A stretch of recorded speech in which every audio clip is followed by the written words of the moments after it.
विद्वान ब्राह्मणांची रेलचेल होती पैठणमध्ये. जितके विद्वान तितके सद्गुणी पण होते. पैठणच्या ब्राह्मणाने जर शुद्धीपत्र दिलं, मान्य केलं, तर आळंदीचे ब्राह्मण नाही म्हणणार नाही. मी जातो पैठणला. रखुमाई बोलली, जर असं होत असेल, जर पैठणच्या निर्णयावरून आपल्या पोरांचं आयुष्य फलत असेल, तर तुम्ही खरंच जा, खरंच जा. रखुमाईचा निरोप घेऊन विठ्ठलपंत निघाले पैठणच्या वाटेला. आप्तवर्गीयांनी साथ सोडून दिली होती. परिचयाचं म्हणून तिथं कोणही नव्हतं. बळवंत शास्त्री नावाचे गृहस्थ होते.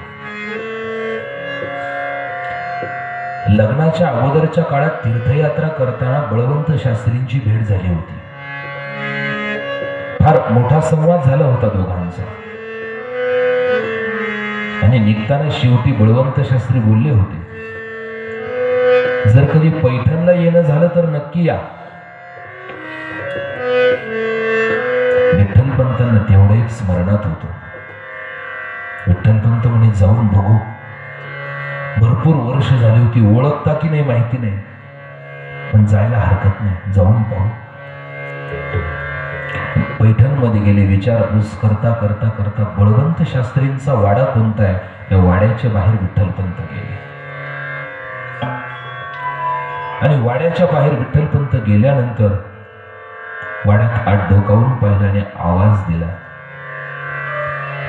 बळवंत शास्त्री डोक्यावर पगडी घालत एक सद्गृहस्थ बाहेर निघणारच होते. त्यांनी तो आवाज ऐकला आणि दाराकडे वाकून पाहिलं. डोक्यावरचे केस विस्कटलेले,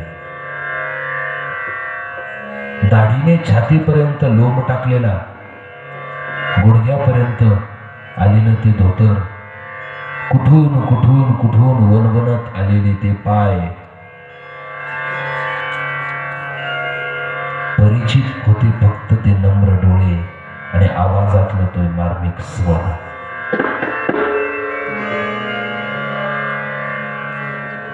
पाहिल्या पाहिल्या बळवंत शास्त्री त्यांच्या जवळ आले आणि नजरेत जणू काही त्यांनी यांना ओळखलं. जवळ गेले आणि जवळ जाऊन आपुलकीने हाताला हात धरला आणि बळवंत शास्त्री बोलले, वा वा वा, विठ्ठलपंत आपेगावकर, या या या. बळवंत शास्त्रींनी विठ्ठलपंतांना आदराने जवळ बोलवलं. इतक्या वर्षाचा त्रास सहन केल्यानंतर विठ्ठलपंतांना आदर काय असतो हे फार विसरून गेले होते. सन्मान काय प्रकार असतो हे त्यांच्या स्मरणात सुद्धा राहिलेलं नव्हतं. दुःखाची आघात इतकी मोठमोठ्याने पडली होती की त्यांना सन्मान आदर ही शब्द अनुभवातच काय, शब्दकोशातून सुद्धा पुसून गेली होती. कितीतरी दिवसानंतर त्यांना कुणीतरी आदरानं बोलवलं होतं. हा आदर त्यांच्या डोळ्यातनं पाण्याच्या रूपानं बाहेर आला. बळवंत शास्त्रीने विठ्ठलपंतांना आतमध्ये नेलं आणि आदरानं गादीवर बसवलं. आज कितीतरी दिवसांनी विठ्ठलपंतांच्या अंगाला गादीचा स्पर्श झाला होता.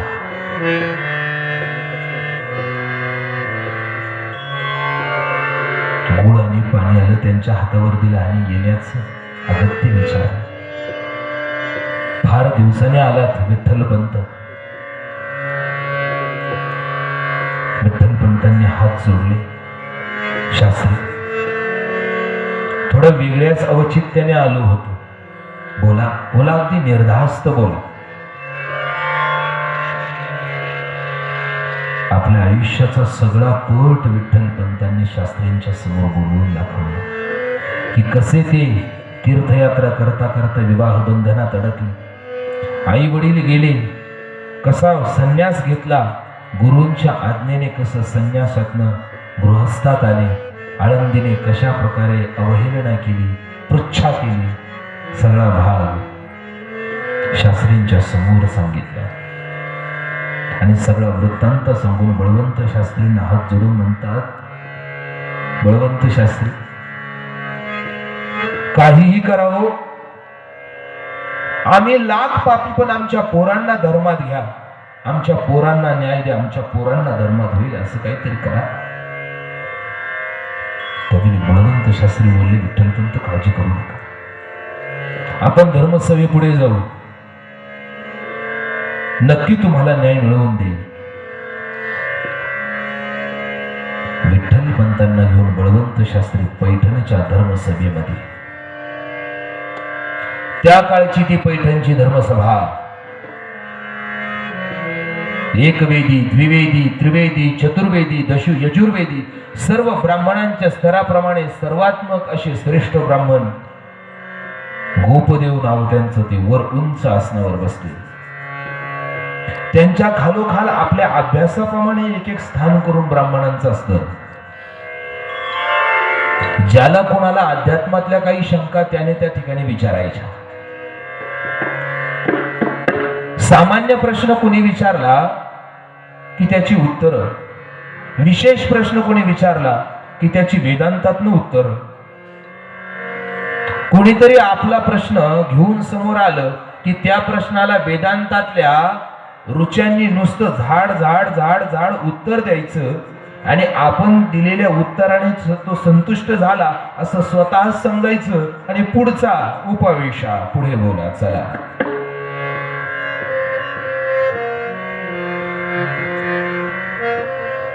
काही काही लहान पंडित होते, ते घाबरायचे म्हणून ते थोड्याशा त्यांच्यापेक्षा मोठ्या बटूंकडून प्रश्न विचारून घ्यायचे. सामान्य प्रश्न आला की ते म्हणायचे, क्लिष्ट प्रश्नांसाठी संध्या मोठ्यात, बाकीचे प्रश्न तिथे विचारा, फक्त प्रगल्भ शंका विचारा. एवढी चर्चा चालू असताना विठ्ठलपंत आणि बळवंत शास्त्री त्या ठिकाणी आले. आपल्या शास्त्रार्थाची चर्चाच ऐकायला हे आले असं मुख्य पंडितांना वाटलं आणि त्यांनी बळवंत शास्त्री आणि विठ्ठलपंत यांना बसण्याचा इशारा केला. त्यांना त्या ठिकाणी बसण्याचा इशारा केला. तास 2 तास चर्चा चालली.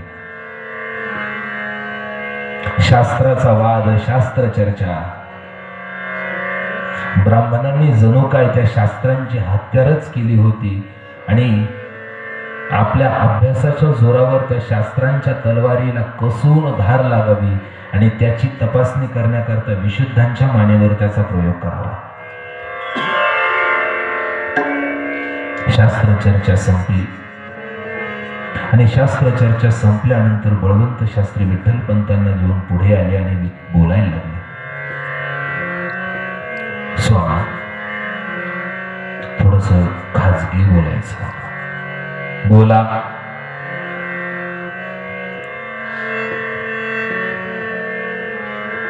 हे विठ्ठलपंत आपेगावकर. विठ्ठलपंतांच्या जीवनाचा सगळा परिचय त्यांनी मुख्य पंडितांच्या समोर ठेवला आणि मुख्य पंडितांच्या समोर ठेवल्यानंतर मुख्य पंडित बोलू लागले. बळवंत शास्त्री, विठ्ठलपंतांच्या या अपराधाला शास्त्रात कोणतंही शासन नाही अथवा पर्याय नाही. आम्हास याच्यावरचा पर्याय सांगणे शास्त्रात दिसत नाही. आतापर्यंत अशा प्रकारचं पाप इथून मागे कोणी केलं नाही.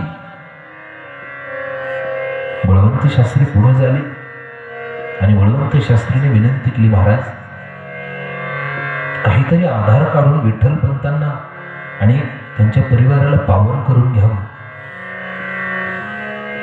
मुख्य पंडित बोलले, असं म्हणणं असेल तर ठीक आहे,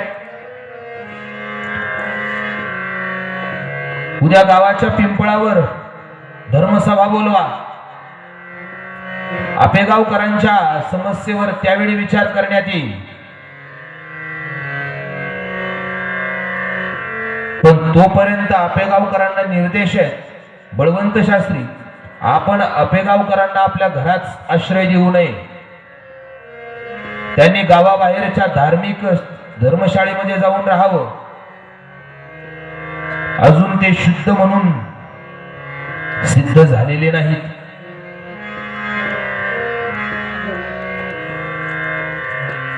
दुसरा दिवस ब्राह्मणांची धर्मसभा. तेच पुन्हा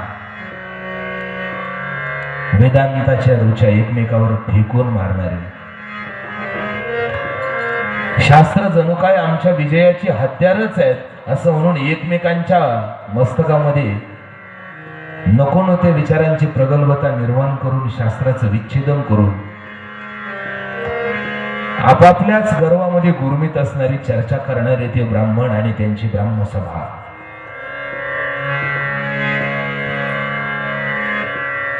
ब्राह्मसभेला सगळे ब्राह्मण बसले आणि बसलेल्या ब्राह्मसभेमध्ये विठ्ठल पंतांची सगळी सविनय माहिती देण्यात आली.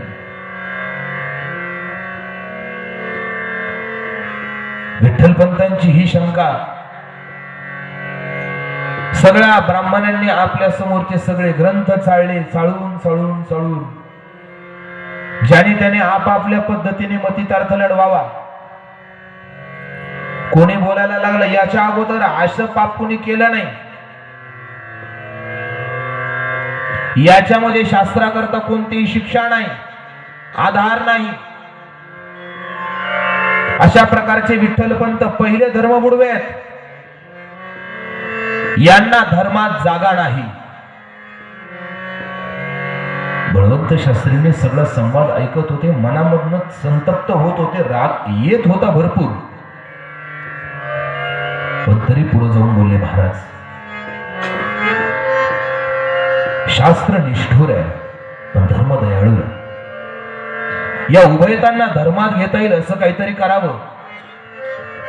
विठ्ठलपंत पुढे आले आणि विठ्ठलपंत बोलू लागले, महाराज आम्ही पापी आहोत, अभागी आहोत इथपर्यंत आम्हाला मान्य आहे, पण आमच्या मुलांच्या शुद्धीकरता काहीतरी उपाय करावा. आपण जो देताल तो न्याय आम्हाला मान्य आहे, जी देताल ते प्रायश्चित्त आम्हाला मान्य आहे, पण आमच्या मुलांना धर्मामध्ये घ्या.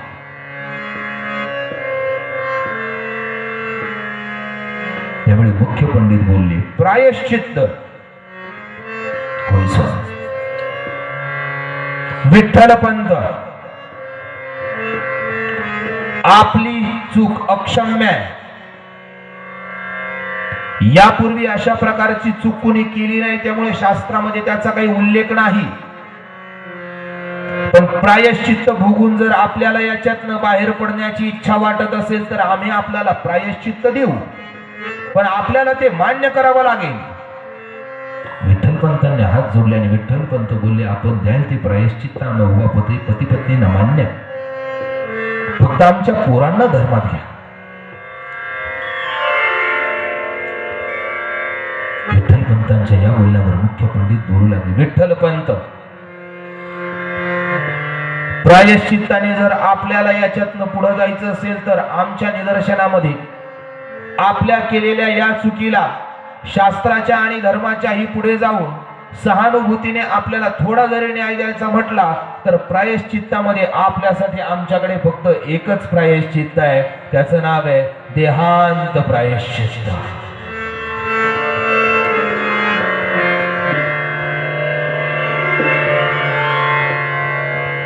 आपल्या पायाखाली जमीनच नाही आणि आपल्या पायाला कशाचा आधारच पडला नाही, धाड दिशी विठ्ठलपंत खाली पडले. देहांत प्रायश्चित्त. देहांत प्रायश्चित्त म्हटल्यानंतर बळवंत शास्त्री कडाडले. बळवंत शास्त्री कडाडले आणि बळवंत शास्त्री बोलू लागले, अहो मी आता बोललो, जरी शास्त्र निष्ठुर असेल पण धर्म दयाळू आहे. कुणी आपल्या जीवाची हन्यता करावी इतका निष्ठुर धर्म नाहीये, काहीतरी याच्यात आधार असेल. बळवंत शास्त्री, विठ्ठलपंत आपेगावकरांना आमचा हा निर्णय मान्य नसेल तर त्यांनी काशीला जावं, काशीच्या पंडितांकडनं निर्णय आणावा, त्यावर त्यांनी काय विचार करायचा असेल तो करावा. आम्हाला याला फक्त एकच प्रायश्चित्त वाटतं, ते म्हणजे फक्त देहांत प्रायश्चित्त. विठ्ठलपंतांनी हात जोडले आणि कापऱ्या स्वराने धन्यवाद व्यक्त करत विठ्ठलपंत बोलतात, ऐसा उपकार मणी जाहला जो प्रायश्चित्ते मृत्युदंडे दिदला उभयता कल्याणो जाहला कुळाचिया कल्याणा तेथोनी निघाले विठ्ठले अलकावती पाहुनी धर्म मार्तंडाची दुश्चिती. पैठण विठ्ठलपंतांनी सोडलं. आपला मोठा भाऊ आपल्या जवळ येऊन याचना करावी आणि आपण त्याच्यासाठी काहीच करू नये म्हणून एवढ्या दुःख भावनेने बळवंत शास्त्रींनी वाट रोखली. धर्मसभेला साष्टांग प्रणिपात केला आणि विठ्ठलपंत आळंदीला आले. आळंदीला आल्यानंतर विठ्ठलपंतांची वाट रखुमाई पाहत होती. रखुमाईने आल्यावर विचारलं. पोरं झोपलेली होती, रात्र झाली होती आई. आणि रखुमाईने आल्या विचारलं, का हो गेले होते ना पैठणला, काय सांगितलं तिथं तुम्हाला? घेतील ना आपल्या पोरांना धर्मात? ते आपल्या पोरांची मुंज होईल ना हो? आपल्या पोरांना धर्मात जागा मिळेल ना हो? विठ्ठलपंतांनी सांगितलं, रुक्मिणी अगं पांडुरंगाने आपलं ऐकलं, सिद्धेश्वराची आपल्यावर कृपा झाली. अगं ती मंडळी आपल्या पोरांना धर्मात घ्यायला तयार झाली. आपल्या दोघांना प्रायश्चित्त दिलं आणि आपल्या दोघांना प्रायश्चित्त देऊन त्या बदल्यात आपल्या पोरांना धर्मात घ्यायला ती मंडळी तयार झाली. रखुमाई बोलली, अहो प्रायश्चित्त तर प्रायश्चित्त काय असेल ते प्रायश्चित्त आपण घेऊ, पण आपल्या पोरांना धर्मात घेतलं पाहिजे त्यांनी. रुक्मिणी घेताय आपल्या पोरांना धर्मात, पण तुला माहिती आहे आपल्याला प्रायश्चित्त काय? तेवढे रखुमाई बोलली, अहो जे असेल ते असेल, लेकुराचे हित वाहे माऊलीचे चित्त, ऐसी कळवळ्याची जात करी लाभावी नको. आपल्या पोरांना धर्मात घ्यायला तयार आहे, पण तुला माहिती आहे आपल्याला प्रायश्चित्त काय आहे? अहो विष पिलेल्या माणसाला असा अमृताचा थेंब मिळावा तसं आनंदाने रखुमाई बोलू लागलो, काय असेल ते असेल, माझ्या पोरांना जर धर्मात घ्यायचं असेल तर मला द्याल ते प्रायश्चित्त मान्य आहे. कोणतं प्रायश्चित्त आहे मला सांगा. त्यामुळे विठ्ठलपंत बोलले, रखुमाई ऐक, जर आपल्या पोरांना धर्मात यायचं असेल ना तर आपल्यासाठी एक प्रायश्चित्त आहे, देहांत प्रायश्चित्त. आपल्या दोघांना मरावं लागेल तेव्हा आपल्या पोरांना आयुष्य भेटेल. रखुमाई आपल्याला जावं लागेल. रखुमाई म्हटली, ठीक आहे, जर आपल्या मरण्याने आपल्या पोरांच्या आयुष्याला नवा उजाळा मिळत असेल तर आपण तयार आहोत. फक्त माझी एक विनंती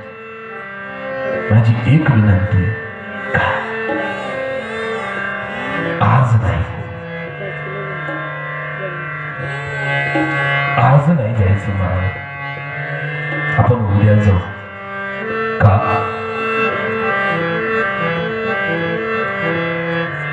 एक पोरग तर गेलं म्हणे माझं, 3 पोरं शिल्लक.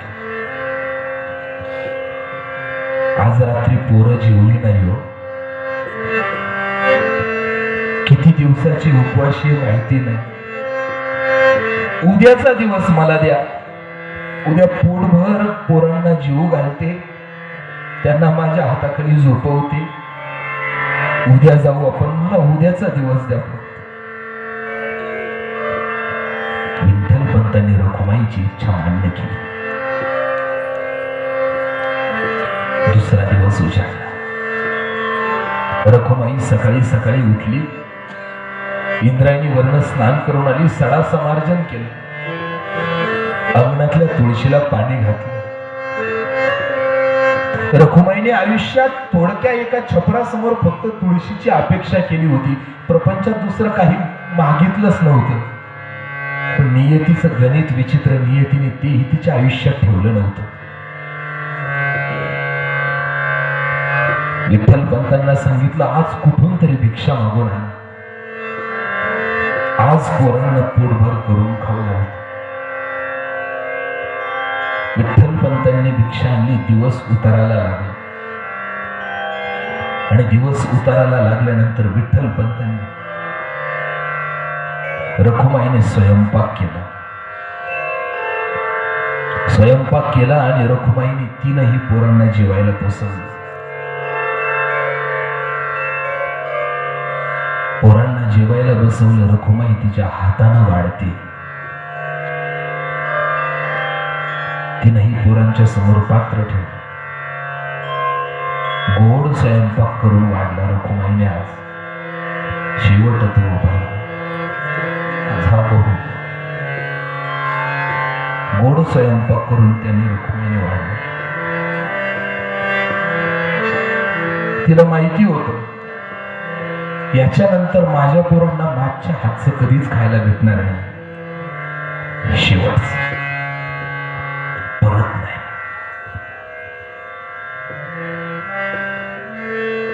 आपल्या हाताने रखुमाई घास भरायला लागली. पहिला घास घातला ज्ञानोबा. दुसरा घास घातला सोपाना.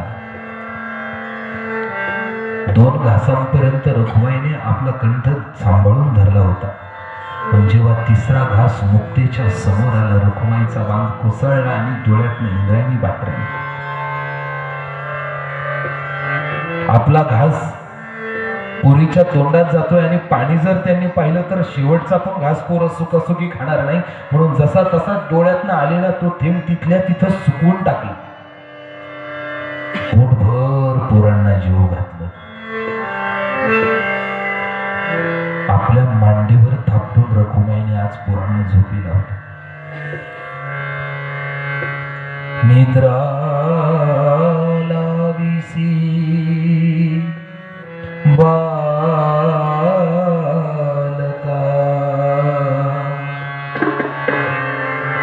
गाई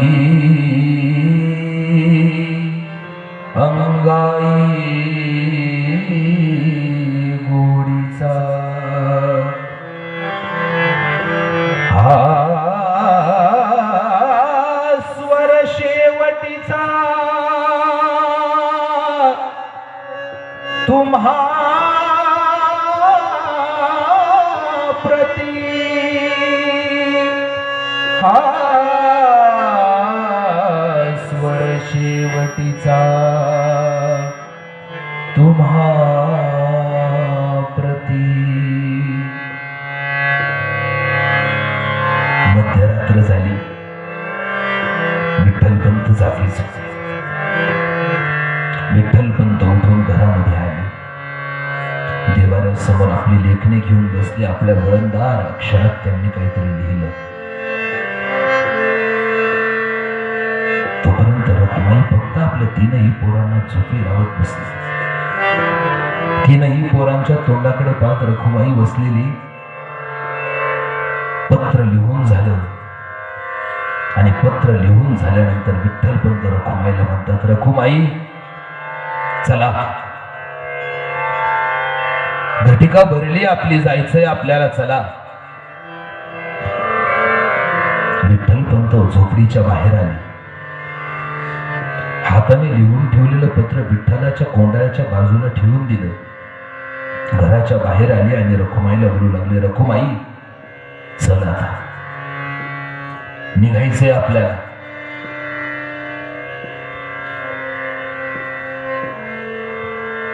आपल्या पोरांची शेवटची भेट घेऊन रखुमाई निघाली. रोज रखुमाई आपल्या अंगावरचं पांघरून पोरांच्या अंगावर टाकायची. आज हे शेवटचं पांघरून, आज हे शेवटचं पांघरून, याच्यानंतर पांघरून नाही. ज्ञानोबारायांच्या जवळ गेली, चेहऱ्यावरनं हात फिरवला. ज्ञानोबारायांच्या चेहऱ्याकडनं पाहून विचार करते, का रे आमच्या अभाग्याच्या पोटी जन्माला आला तुम्ही? ना सुखाने आम्ही तुम्हाला जन्म देऊ शकलो, ना आयुष्यात काही करू शकलो. मनातल्या मनात स्वतःच्याच ओटी पोटीला कोसता कोसता रखुमाई बोलते. ज्ञानोबारायांच्या चेहऱ्याकडे पाहून रडते रखुमाई. आपल्या पोराला जवळ घेऊन मिठा मिठा पापे घेण्याचा विलक्षण मोह झाला, पण जायचं होतं. पोरं उठवायची नव्हती, पोरांची झोप मोडायची नव्हती.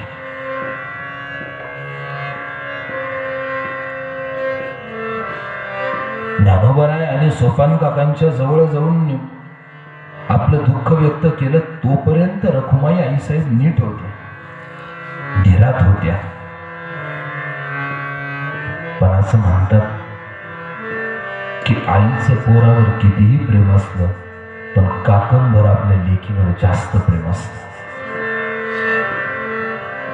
मुक्ताईच्या जवळ गेल्यानंतर आतापर्यंत अडकलेला अश्रूंचा बांध ओसंडला आणि तिच्या दोनही डोळ्यामधनं गंगा यमुना अफाट वाहू लागल्या.